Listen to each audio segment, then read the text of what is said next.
Well, hello. Today is Wednesday, December 29th, and we have birthdays today. Today is Eli Poston. Today's his 10th birthday. So Eli, I wouldn't forget to sing to you on your birthday. As my grandson Sebastian would say, you're double digits now. You're not a little kid anymore. You're double digits. You're 10. Happy birthday to you. Happy birthday to you. Happy birthday, dear Eli. Happy birthday to you. Cha-cha-cha. Well, enjoy being in the double digits.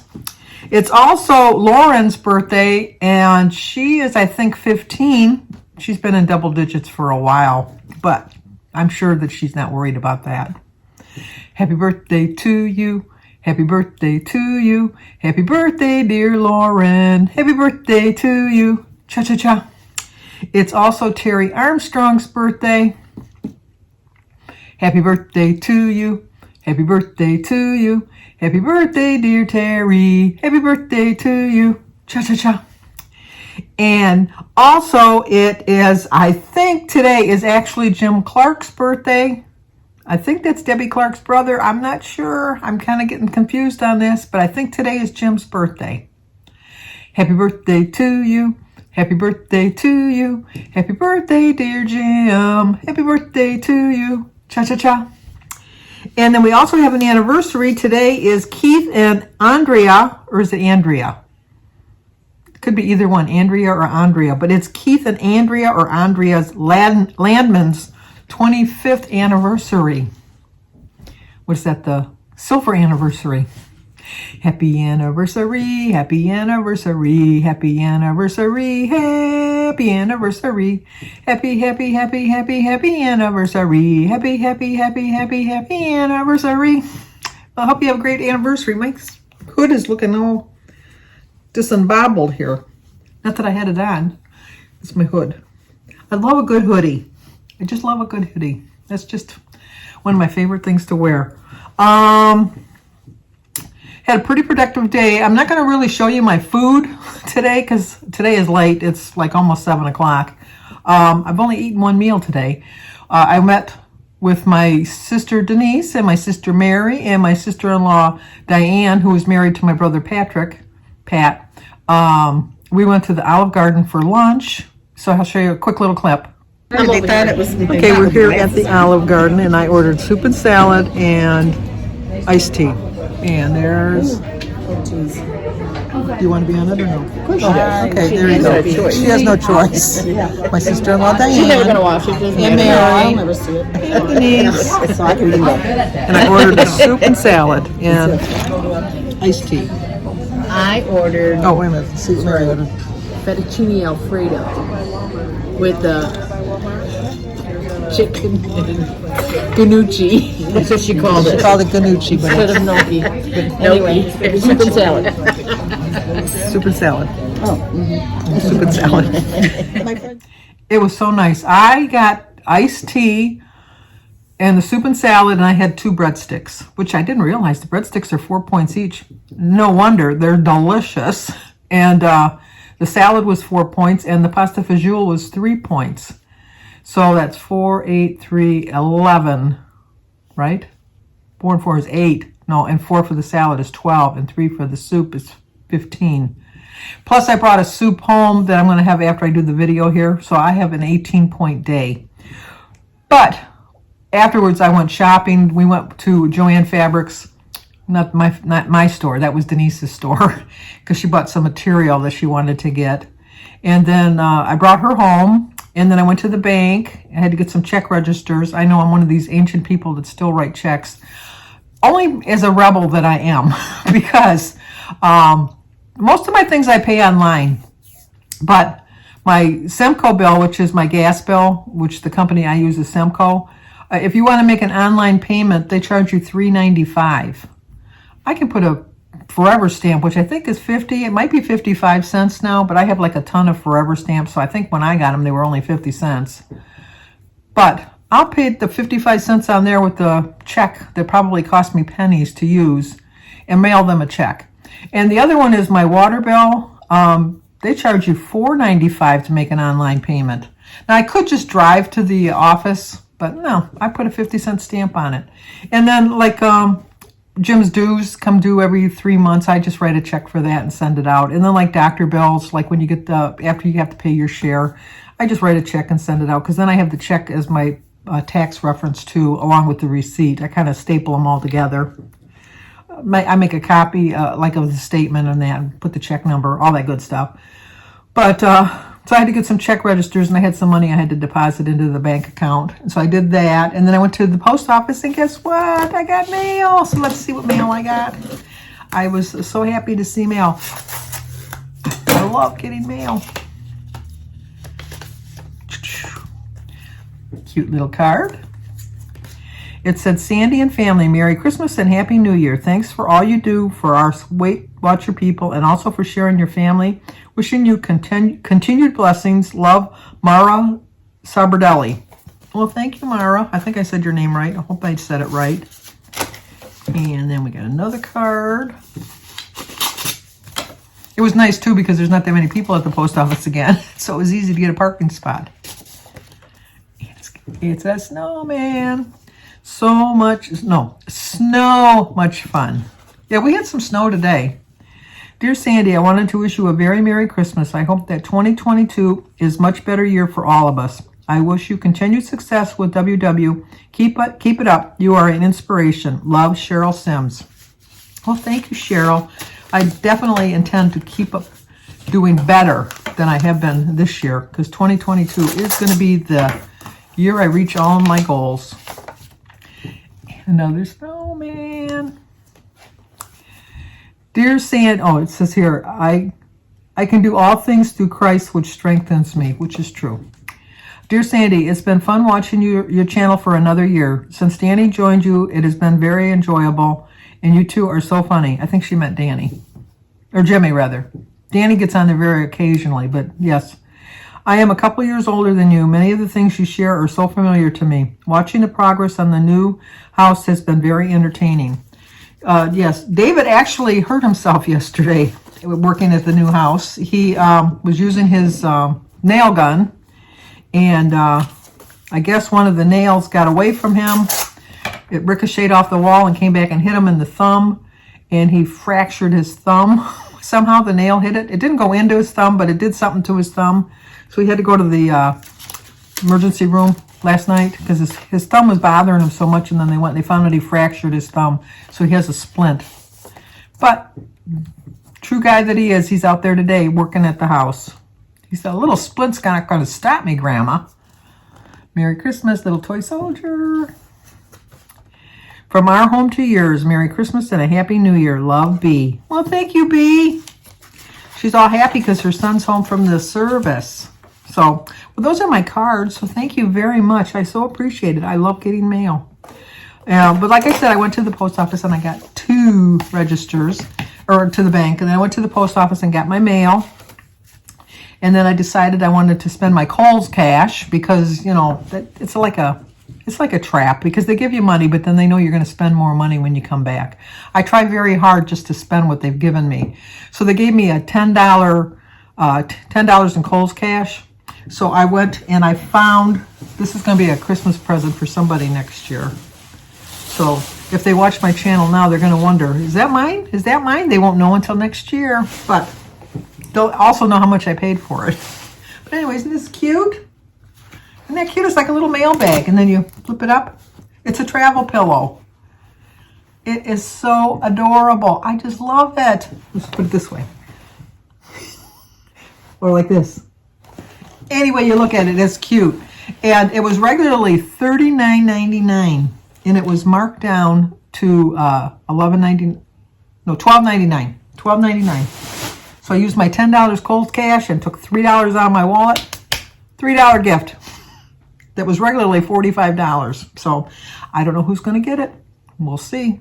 And hopefully by next year they forget. But then if they remember when they opened it up, they're going to go, I remember seeing that on your video. Anyway, and for Christmas this year, the puzzles, I meant to show you the pictures of them, and I forgot.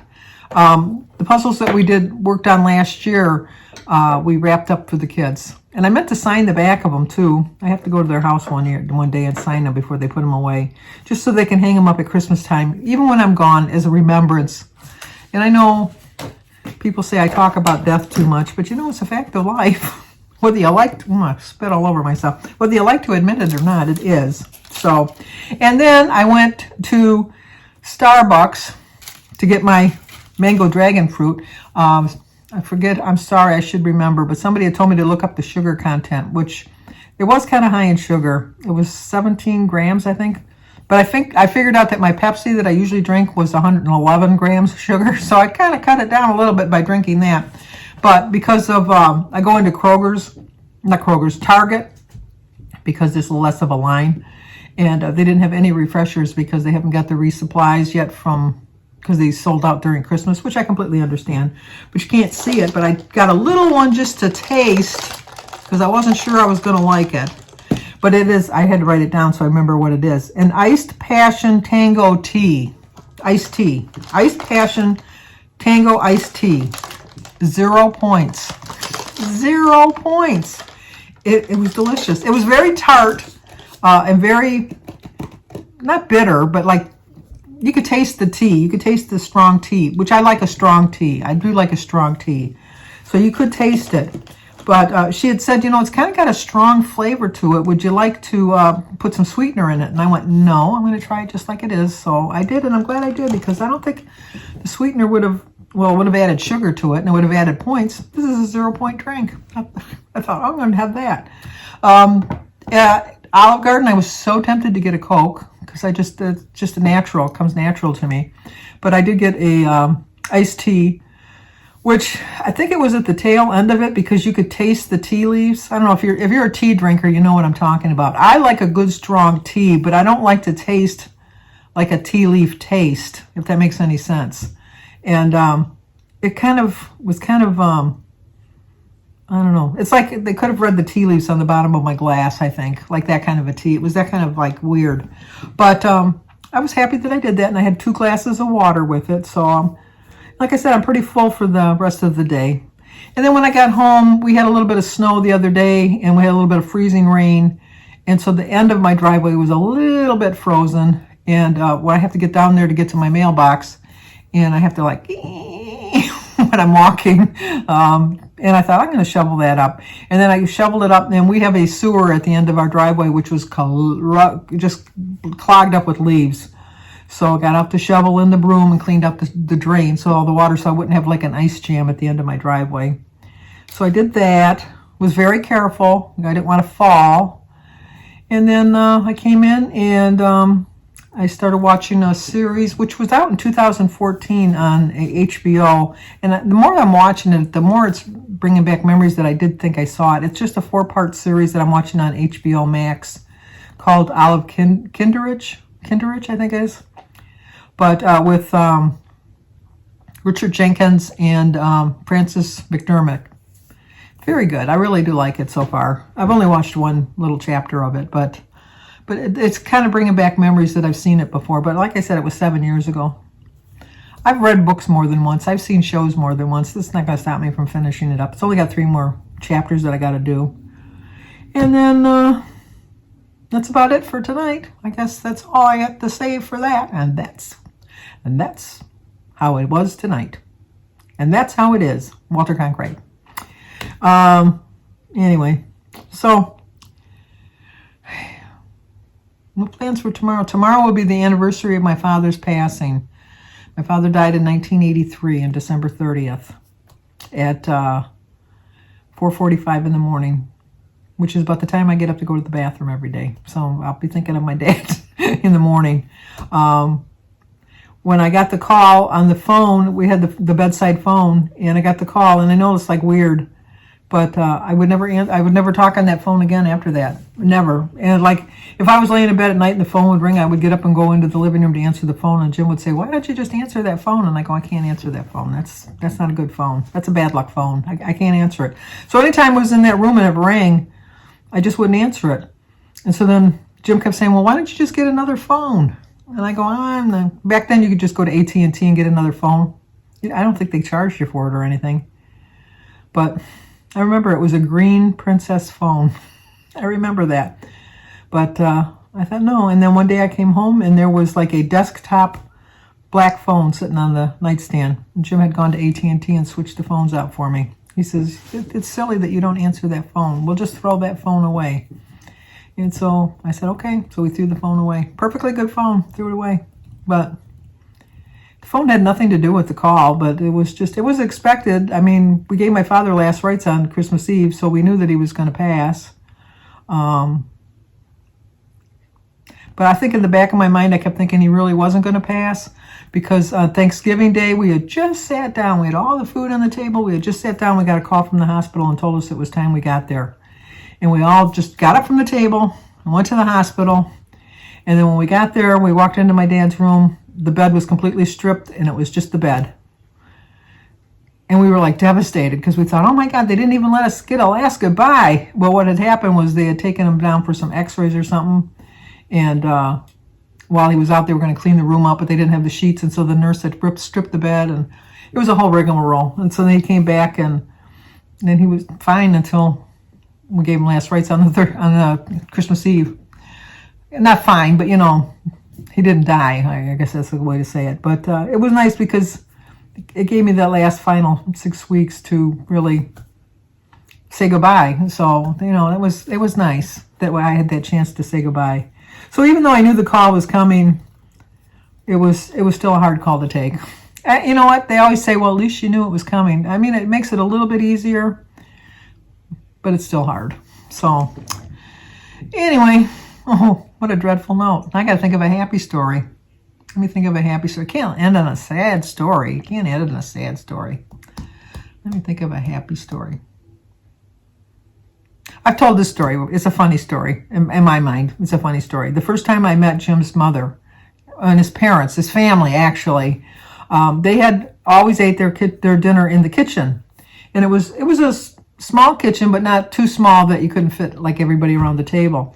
And Tom, Jim's brother, always wanted to date me, and he was always going out of his way to try to get me to go out with him and dump Jim. But he was just, Tom's not who I was interested in. I was interested in Jim. So I went there for dinner. It was the first time I'm meeting his family, and I wanted some salad. And back then was it called Viva? I think it was still called Viva Italian back then. And it just had the screw on top. It didn't have the little spout on the top where you could just like shake out, like you poured out your dressing. And I asked for some salad dressing, and you always had to shake it because all of the stuff would settle on the bottom. And so Tom handed it to me, and I was sitting, it was like I was here and Jim was next to me, and Tom was across, and Bertie and Barb, and then his dad, and then Jim's mom. And I picked up the dressing, and I went to shake it, and I went like this, but I had my hand here like this to shake it, to get the thing. And the lid came off, and all the dressing went all over Jim's mother. First impressions. She took it very well, because she knew that Tom was the last one with the dressing, and Tom got yelled at. I didn't get, I just was mortified. It was like, oh my gosh. So it took me a while to go back, but like every once in a while I'd hear the joke about, if I say pass the dressing, and they go, make sure the lid's on tight. Don't sit next to Sandy or she's going to have salad.